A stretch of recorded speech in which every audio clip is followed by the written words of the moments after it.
Hari ini kita akan belajar khusus tentang Facebook advertising. Mengapa sih kita membutuhkan Facebook advertising, dan menurut saya kenapa ini adalah pilihan yang baik buat kita kalau kita e-commerce. Ya, ini adalah data per Oktober 2020.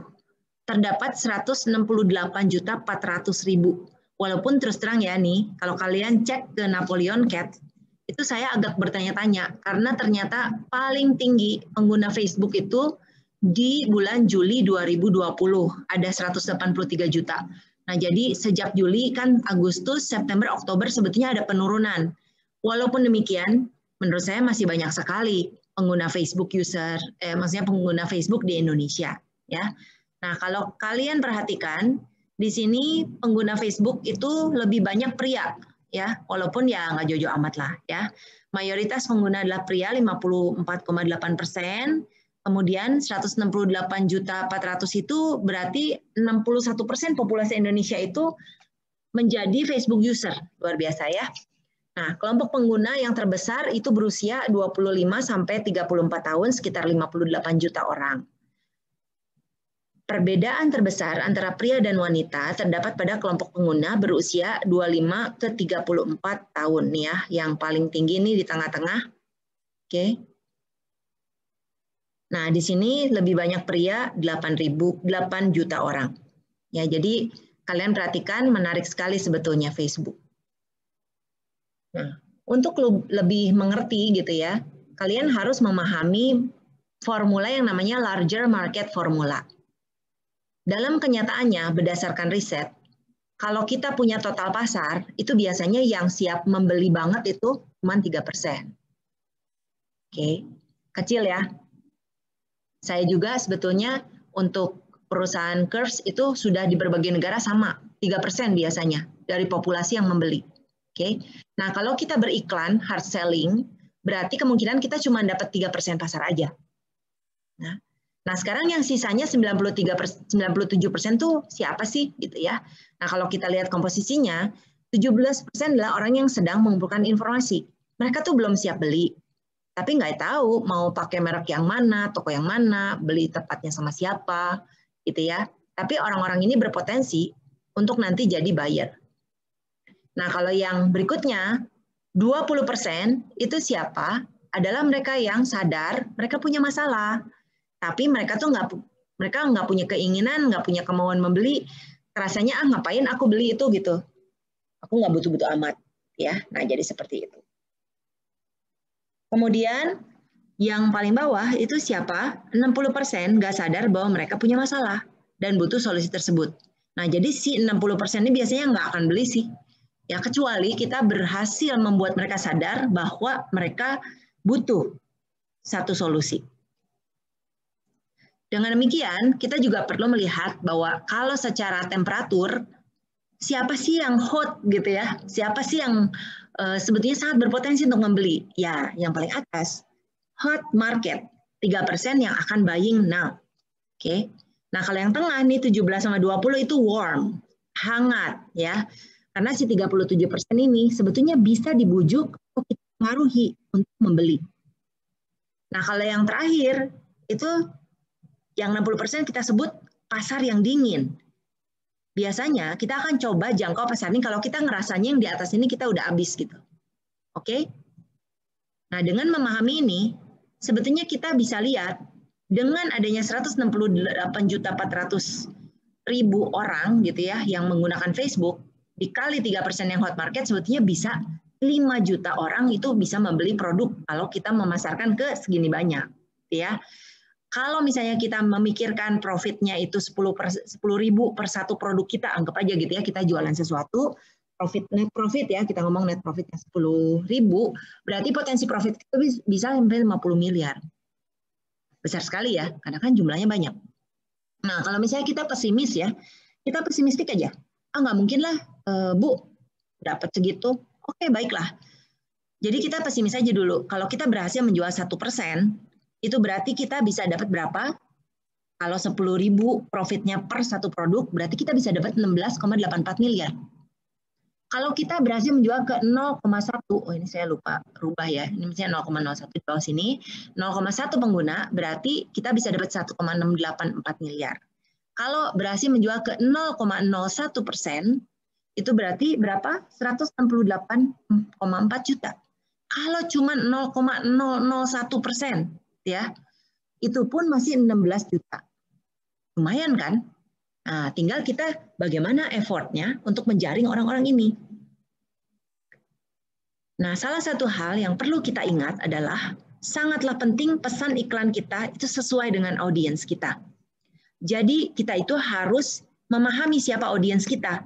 Nah, keunggulan dari Facebook adalah kita tuh bisa targeting siapa audiens kita pada saat kita memasarkan advertisement. Nah, jadi kita lihat ya, kalau kondisi kesadarannya 3% tuh yang hot market, berarti pesan kontennya udah langsung aja, penawaran khusus dibatasi dengan waktu. Lalu alasan kenapa harus beli sekarang? Kalau bisa kita tambah dengan testimonial. Nah, ini saya kasih contoh, saya ambil, ini sebenarnya iklan Instagram sih, tapi kan sama aja, kita bisa, yang penting saya pengen nunjukin kontennya seperti apa. Nah, inilah satu konten yang cocok buat orang yang siap beli. Mengapa? Ditawarkan penawaran khusus, ada beasiswa, kemudian dikasih tanggal, paling telat 25 September. Nah, jadi seperti ini. Oke, nah ini saya tunjukkan ini salah satu pesan isi konten yang cocok untuk mereka yang siap beli. Tapi sayangnya hanya sedikit sih biasanya ya yang udah siap beli ini. Nah, kalau misalnya yang kondisi 17% itu gimana? Sedang mengumpulkan informasi. Nah, kita akan mencoba apa yang kita iklankan itu adalah berfokus pada manfaat utama dari produk atau jasa yang dimiliki dibandingin produk atau jasa yang lain. Nah, jadi kita sekarang keluarkan manfaat produk atau jasa secara khusus untuk target audiens tertentu. Testimonial tentu saja selalu membantu. Nah, jadi ini saya kasih contoh, ini punya sistem informasi, kita itu menunjukkan. Nah, ini nih manfaat kita, produk kita, kemudian nanti bisa berkarir apa, gitu ya. Ini kalau di scroll ke bawah, itu sebenarnya semua ada karirnya nanti apa, potensinya nanti jadi apa kalau ambil program studi ini, dan seterusnya.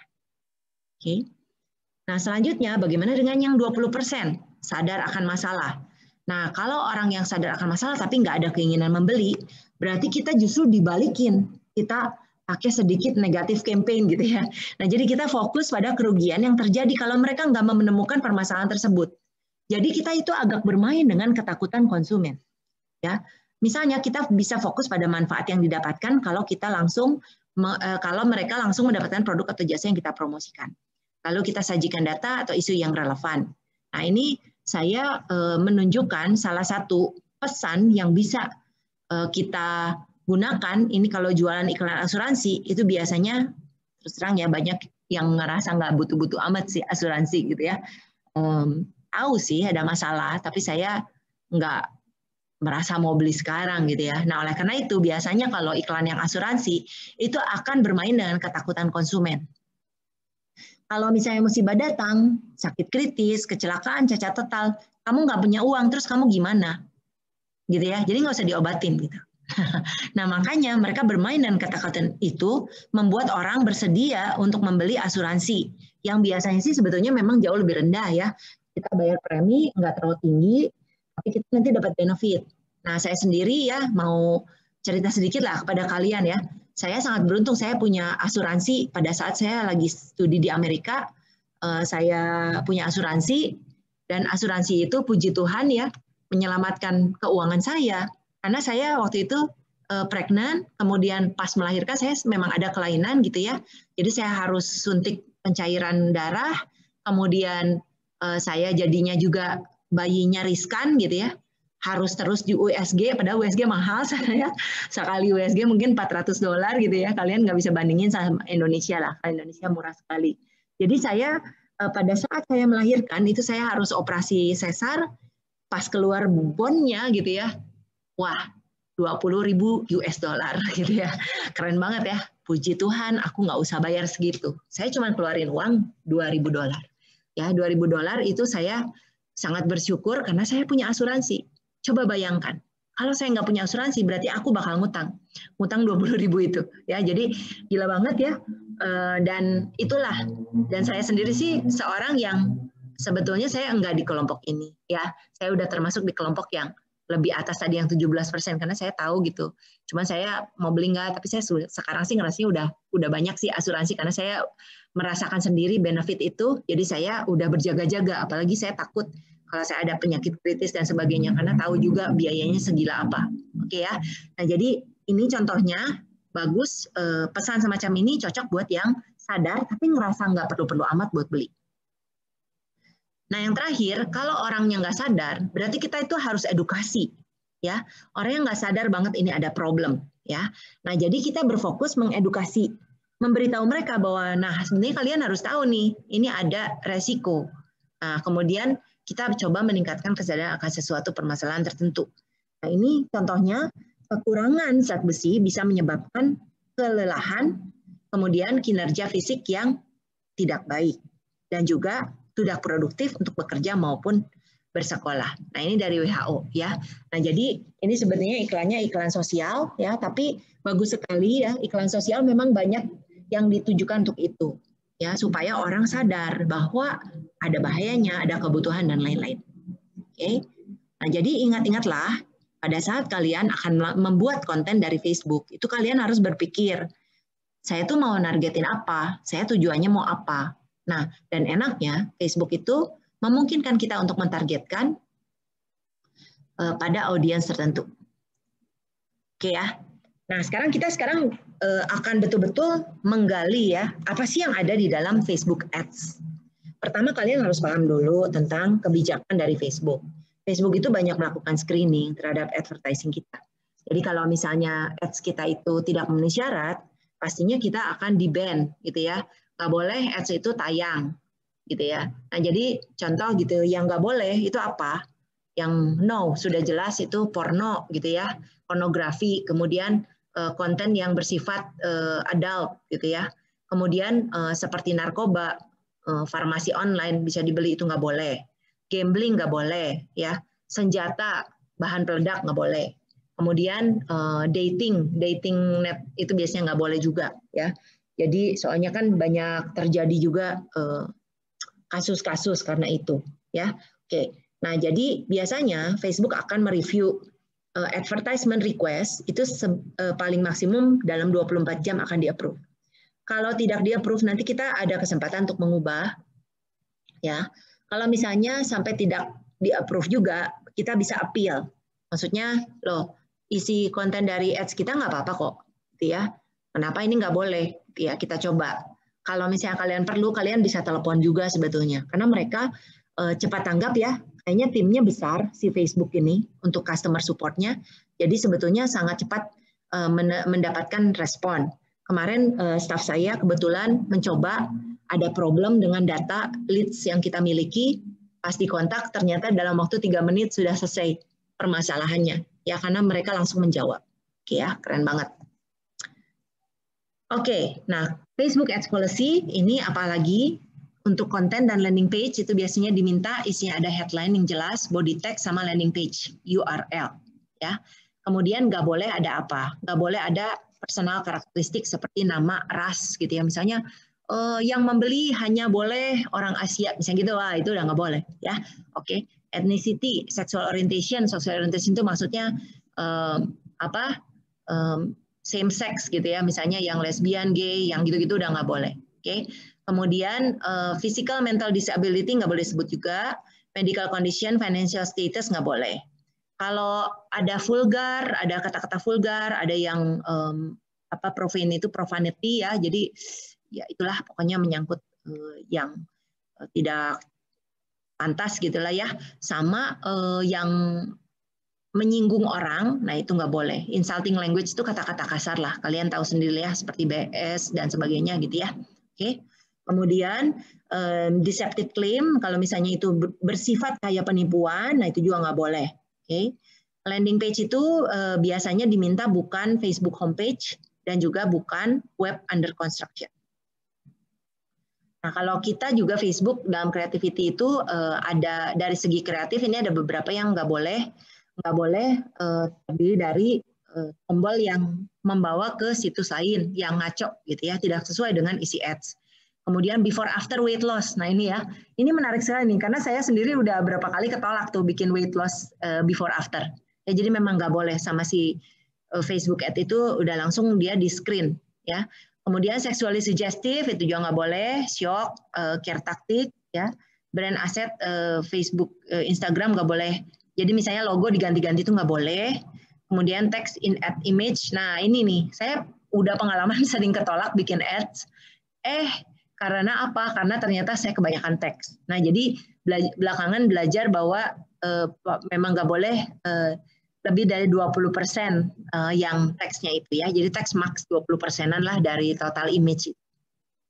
Oke, Facebook ads juga nggak boleh untuk targeting itu yang pas lagi misalnya produknya alkohol itu ada batas usia. Kalau health fitness itu harus di atas 18. Jadi kita nggak bisa mentargetkan di bawah 18. Financial service itu juga sama di atas 18. Kemudian yang dating atau pacaran gitu juga itu juga dibatasi dan tidak boleh mendiskriminasi. Nah, kita juga di dalam Facebook, kita sebenarnya ada dua ya. Mungkin kalian bertanya-tanya, kok kadang-kadang disebutnya Facebook Business Manager, kadang-kadang disebut Facebook Business Ads Manager gitu ya. Itu sebenarnya gini nih, bedanya apa? Kalau Ads Manager itu salah satu aset di dalam Business Manager. Sedangkan Ads Manager sendiri bukan Business Manager. Nah, jadi Business Manager itu kayak payungnya di atasnya Ads Manager. Nah, dalam Business Manager kita bisa sebetulnya ngeset ya siapa orang-orang yang bisa mengelola bisnis kita. Siapa adminnya, siapa employee-nya, siapa financial analyst, siapa finance editor. Nanti mereka masing-masing bisa mengakses dan bisa mengedit sesuatu tergantung dari peran mereka ini ya. Jadi ada juga advertiser sama analis. Kemudian yang berikutnya ada partner. Nah, kalau partner kita bisa juga men-share aset. Jadi gini, misalnya kalian, anggap aja kalian nggak sanggup lah ngerjain Facebook Ads sendiri. Kalian bayar perusahaan lain. Oke. Nah, kalian bayar perusahaan lain, nah si perusahaan lain itu boleh jadi dimasukkan sebagai partner. Oke, kita bisa share aset kita antara lain Ads Manager. Kemudian ini juga ada Business ID digunakan untuk invoice ya, sama kita bisa ngeset Facebook pixel di situ. Oke, sebagai catatan yang disebut aset adalah page, ad account, katalog, dan apps. Nah, kalian bisa mengakses Facebook Business Manager dengan alamat business.facebook.com. Ini tampilannya kayak gini ya, Facebook Business Manager. Oke, selanjutnya yang Facebook Ads Manager. Nah, ini ada aksesnya langsung kemana ya. Nah, Facebook Ads itu sebetulnya pada saat kita mau create gitu ya, dia akan menanyakan ini. Ada kategorinya campaign, nanti kita bisa tentukan mau buying type-nya apa, objektifnya apa, campaign budget optimization-nya apa. Kemudian untuk adset-nya kita mau taruh di mana, apakah di Facebook, apakah Facebook, Instagram, dan lain-lain. Terus kita bisa tentukan audiensnya, kita bisa optimize itu low cost dan lain-lain gitu ya. Terus bid strateginya apa, budgetnya apa, schedule-nya seperti apa. Advertising itu juga kita harus tentukan formatnya gimana, kreatifnya apa, Facebook page, Instagram ads-nya show di mana ya. Nah, jadi ini sebetulnya ada tutorial, kalian tinggal klik aja ke situ. Don't worry ya, kalau kalian pengen banget belajar Facebook ads itu banyak sekali resource-nya sekarang saya lihat. Ya gampang banget. Kemarin pun kita waktu belajar memasang pixel kita nontonin aja YouTube ya, jadi nggak susah ya. Jadi kalian yang penting kalian tahu bahwa itu ada dan kalian saya sangat menyarankan untuk belajar aja khusus melihat beberapa video dari YouTube. Banyak sekali resource-nya. Oke, nah sekarang saya pergi ke berbagai detail ya. Ini sorry yang ngejelimet banyak, tapi saya tunjukin dulu aja supaya kalian tahu kalau kami di perusahaan suka ngomongin gila ini kayak toolnya tuh, aduh, punten gitu ya, nggak terlalu user friendly dalam arti kita pusing gitu lihat begitu banyak ukuran, begitu banyak pilihan ya. Tapi ya nggak apa-apa. I'm sure gitu ya kita akan belajar semakin sering pakai pasti semakin pintar. Oke. Nah, di dalam Facebook Ads Manager itu kita ada beberapa hal yang kamu perlu ketahui. Ya, untuk campaign kamu bisa pilih. Mau berupa awareness, maksudnya meningkatkan kesadaran dari dari orang-orang ya, ini biasanya paling juga ngejar reach, ngejar brand awareness. Nah, kemudian bisa juga campaign type-nya consideration. Kalau consideration itu memutuskan, mempertimbangkan gitu ya. Nah, nanti saya tunjukin ya, kamu jangan pusing-pusing amat gitu ya. Pokoknya ini kalian tahu bukan buat dihafalin, buat apa, tapi justru saya pengen kalian memahami itu apa. Nah, nanti saya tunjukkan bahwa setiap kali di dalam Facebook Ads tool itu sendiri banyak help. Jadi kalian jangan merasa gemeter dulu gitu ya, mikirin gila ini banyak gini, aku mau belajar dari mana. Oke, jadi bisa dipelajari kok. Oke, consideration juga bisa app install, video view, lead generation, message gitu ya. Nah yang terakhir conversion tuh yang pastinya mulai dari kita pasang ad sampai orang jadi beli gitu ya. Makanya isinya itu ada conversion, ada catalog sale, ada store traffic. Nah audience juga nanti kita bisa tentukan ya, mau core audience, mau custom audience, mau look alike, nanti kita bisa lihat pas masuk sendiri ya. Dan core audience itu sebetulnya untuk core audience itu kita bisa tentukan misalnya location-nya di mana, umurnya berapa, di negara apa. Dan bagusnya Facebook itu kita bisa lihat ada berapa orang, ya itu yang keren. Oke, kemudian kita juga bisa tentukan di dalam core audience itu yang interest-nya apa, dia tertarik sama apa, dan perilakunya seperti apa. Nah, kemudian kita kalau core audience itu tidak termasuk yang 2 di bawah ya. Oke. Nah, kalau yang custom audience, kalau misalnya kita tentukan core audience sembari kita ngecek custom sama look alike, pasti kita jadi error itu. Biasanya nggak bisa maju lagi. Ya. Nah, jadi kita satu-satu ini eksklusif. Kalau misalnya kita pilih custom audience, berarti kita ada juga bisa masukin email, nomor HP, ya bisa kita yang dari kita sendiri, jadi kita upload malah ya. Kemudian kita juga bisa khusus untuk mencari target tertentu, kemudian bahkan dari custom audience nanti kita bisa mikirin audience yang mirip dengan audience mirip kita sendiri, yang biasa kita beli ke kita. Ya. Nah kalau yang terakhir ini lookalike audience itu biasanya kita ada berbagai custom audience yang direkomendasikan berdasarkan gitu ya data bagaimana kita sudah menjalankan ads dalam 7 hari terakhir biasanya. Ya, jadi ini kerennya sih Facebook tuh dia bisa belajar. Kan kita udah pasang ads nih, nanti ada beberapa hari, terus dia jadi tahu, oh berarti dia akan mencari customer yang kemungkinan besar akan mau ngeklik atau membeli produk kita gitu ya. Jadi itu kerennya. Oke, nah Facebook Ads Manager nanti kita perlu menentukan ya mau ditaruh di mana, mau di newsfeed, mau di story, mau di stream ya, mau di search, message, artikel, app sites ya, tinggal kita tentukan aja. Nah, kemudian untuk creative format itu terserah mau carousel, mau image, mau video, mau slideshow, mau collection, mau instant experience. Nah, saya terus terang ya, saya sih ngerasanya yang paling efektif itu adalah video. Oke, video itu paling efektif, tapi dengan catatan videonya memang bagus ya. Jadi bukan videonya yang boring gitu. Videonya harus bagus. Saya sih ngerasanya video lebih efektif dibandingkan dengan single image atau carousel ya. Jadi kalau carousel kan multiple image gitu. Oke. Selanjutnya kita lihat campaign buying type ya. Nah, pada saat kita menjalankan campaign itu ada berbagai cara untuk membeli ads. Ada auction, ada reach frequency. Nah, ada juga target rating point. Nah, tapi ini nggak ada di semua negara. Indonesia nggak ada. Saya udah cek-cek, saya nggak ketemu tuh CTRP. Ya, saya cuma ada di akun saya auction sama reach and frequency. Kemudian delivery system, auction. Kalau auction itu lelang ya, oke. Delivery systemnya bisa auction, bisa pacing control. Kemudian untuk pembelajaran, nah ini nih yang kerennya dari Facebook Ads. Sebetulnya 7 hari itu learning period.